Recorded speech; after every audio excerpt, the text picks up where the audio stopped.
Olá pessoal, então hoje vamos dar continuidade ao estudo do cálculo diferencial, concretamente a aplicação da derivada para este nível, para o estudo das funções. Então nós podemos fazer o estudo de uma função que tenho aqui como exemplo, f de x igual a x ao cubo menos 3x ao quadrado menos 9x mais 10, através dos três critérios, que seriam o sentido da variação de uma função, primeiro, segundo, os extremos relativos e terceiro, a concavidade de pontos de inflexão. Então, para o primeiro critério, nós utilizaremos a primeira derivada para identificarmos o sentido da variação desta nossa função, onde diremos que quando a primeira derivada de uma função é nula, ou seja, igual a zero, esta nossa função é uma constante. E quando esta primeira derivada é maior que zero, a função é crescente.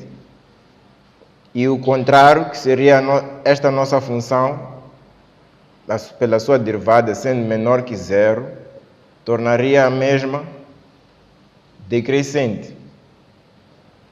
Então, vejamos para este exemplo, a derivada do nosso f de x será igual a, segundo as regras da tabela, 3 passa para baixo e o x diminui uma unidade, 3x ao quadrado, menos 2 vezes 3, 6, x, menos 9 e 0. A derivada de uma constante, como nós já sabemos, é igual a 0. Então, encontraremos as raízes para a nossa primeira derivada, que é para nós sabermos onde é que ela é constante.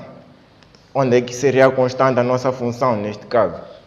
Então, as raízes para a nossa primeira derivada encontraremos do seguinte jeito. Igualando a zero, que seria 3x ao quadrado, menos 6x, menos 9, igual a zero, onde encontraremos as raízes calculando delta de uma forma mais simples e com a menor margem de erro, seria b ao quadrado menos 4 vezes a vezes c, onde teríamos que o b seria o menos 6 ao quadrado menos 4 vezes 3 vezes menos 9.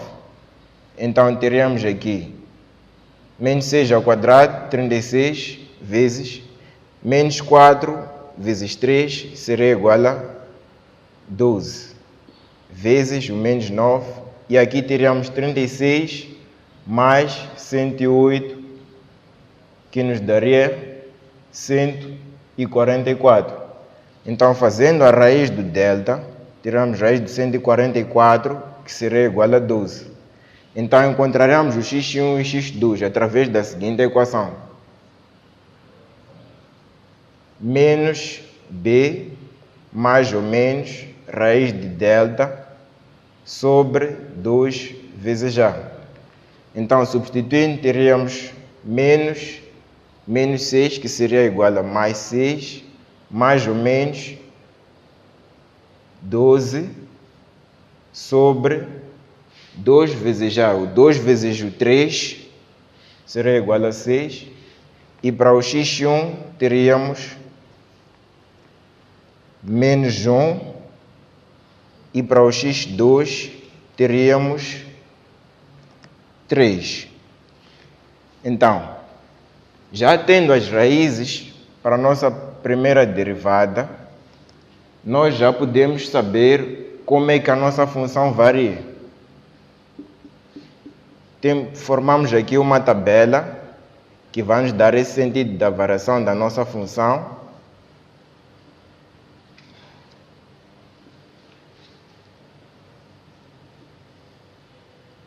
Onde, quando a nossa primeira derivada é igual a 0,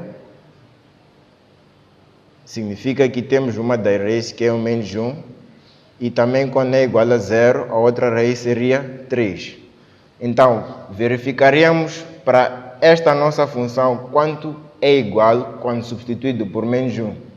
Então, o f de menos 1 será igual a menos 1 ao cubo, menos 3 vezes menos 1 ao quadrado, menos 9 vezes menos 1, mais 10, que seria igual a 15.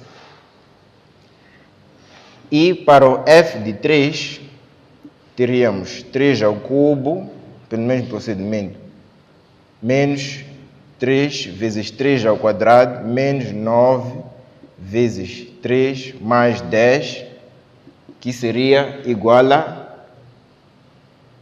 17. Neste caso, menos 17. Então, substituindo aqui, nós teríamos que os nossos pontos, ainda não sabemos se são os extremos relativos máximos ou mínimos pelo segundo critério. O primeiro critério, estamos a verificar o primeiro e o segundo critério simultaneamente. Então, o que nós faríamos para saber?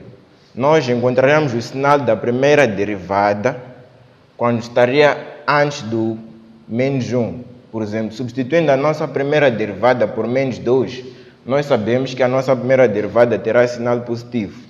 Logo, seguindo esta condição, significaria que a nossa função é crescente. E, substituindo a nossa primeira derivada por um número que está entre menos 1 e 3, por exemplo, o 0, a nossa primeira derivada terá sinal negativo, o que significaria que a nossa função, neste caso f de x, é decrescente. E se substituirmos por um número que está acima de 3, teremos o sinal positivo para a nossa primeira derivada e a nossa função seria crescente. Nós podemos verificar isso fazendo cálculos também. Só seria o caso de substituir por esses exemplos que eu aqui acabei de mencionar. Então, já sabendo como varia a nossa função, nós já podemos estudar a concavidade e os pontos de inflexão. Então, o que seria a concavidade? A concavidade, normalmente, quando nós falamos de concavidade, estamos a falar de uma curva. Normalmente, uma parábola possui uma concavidade que pode ser virada para cima ou para baixo. E também vai acontecer o mesmo para esta nossa função. Ela pode estar aqui, neste caso, nós já sabemos que se ela cresce, ela tem uma característica mais ou menos assim. Cresce, depois volta a decrescer e depois volta a crescer. Mas nós apenas temos os pontos máximo e mínimo, mas não temos o ponto de inflexão, ou seja, o ponto onde a função muda de sentido. Então, para nós encontrarmos esse ponto, nós vamos utilizar a segunda derivada da função. O ponto de inflexão será definido pela segunda derivada, que seria a segunda derivada de f de x, que será igual a 3 vezes 2, 6x, menos 6x, derivada de uma constante igual a 0. Então, quando esta nossa segunda derivada for nula, nós já teremos encontrado o nosso ponto de inflexão. Então, para ser nula, nós temos que encontrar as raízes desta nossa segunda derivada, que seria o f de x, linha, igual a 0, que seria 6x menos 6 igual a 0. 6x, 6 passa para o outro lado, e simplificando seria x igual a 6 sobre 6, que seria, na verdade, igual a 1. Então, nós já podemos formar a nossa segunda tabela, que nos dá a concavidade, a relação entre a concavidade e os pontos de inflexão. Então, temos aqui a nossa segunda derivada, a nossa função original,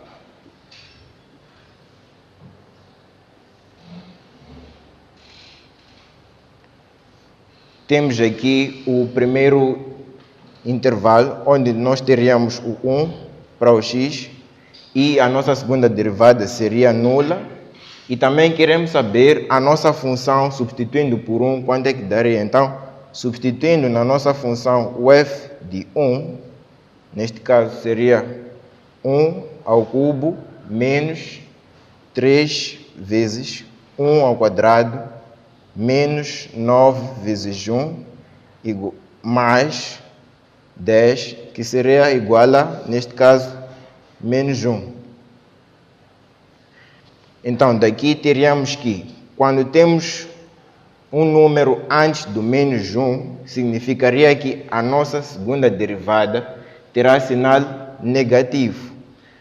Perdão, é uma das condições também para a segunda derivada. Quando a segunda derivada é menor que zero, significa que a concavidade está virada para baixo. E quando a segunda derivada é maior que zero, a concavidade é virada para cima. Então, neste caso, teremos a concavidade virada para baixo. E quando é um número superior a 1, fazendo a substituição na mesma função, temos um sinal positivo para a nossa segunda derivada, o que nos daria uma função com concavidade virada para cima, que é o que acontece quando nós estudamos ou quando nós prevemos anteriormente o comportamento desta nossa função. Então, agora, eu poderia utilizar este pequeno espaço para representar a nossa função, assim, numa forma de esboço, e depois nós iremos materializar com uma simulação já bem definida e também precisa, o nosso gráfico da função. Então, temos aqui o y, o eixo de y e o eixo de x. Então, o ponto máximo qual é que seria? Seria a relação entre o menos 1, ponto máximo, menos 1, 15. É a coordenada do ponto máximo. E para o ponto mínimo, temos 3 e menos 17. Substituindo aqui, em forma de esboço, não será assim tão preciso, teremos 15 menos 1 e 3 menos 17. Então, tendo já marcado os pontos máximos e mínimos, nós também poderemos utilizar o ponto de inflexão, que é o único neste caso, ponto de inflexão, que tem as suas coordenadas 1 e menos 1. Aqui temos 1 e menos 1, onde nós já poderemos desenhar mais ou menos a característica do nosso gráfico, que vai crescendo, decrescendo, passa pelo nosso ponto de inflexão e depois muda de comportamento, ainda decrescendo, mas depois virando para cima.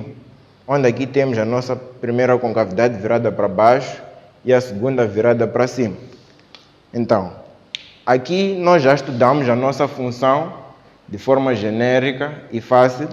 Nós identificamos os zeros da função para uma função de terceira ordem, porque neste caso nós só queremos saber qual é o nosso comportamento, ou qual seria o comportamento da nossa função, neste caso, seguindo estes 3 critérios. Então, para mais vídeos, sigam o canal, subscrevam e coloquem likes nos vídeos. Obrigado.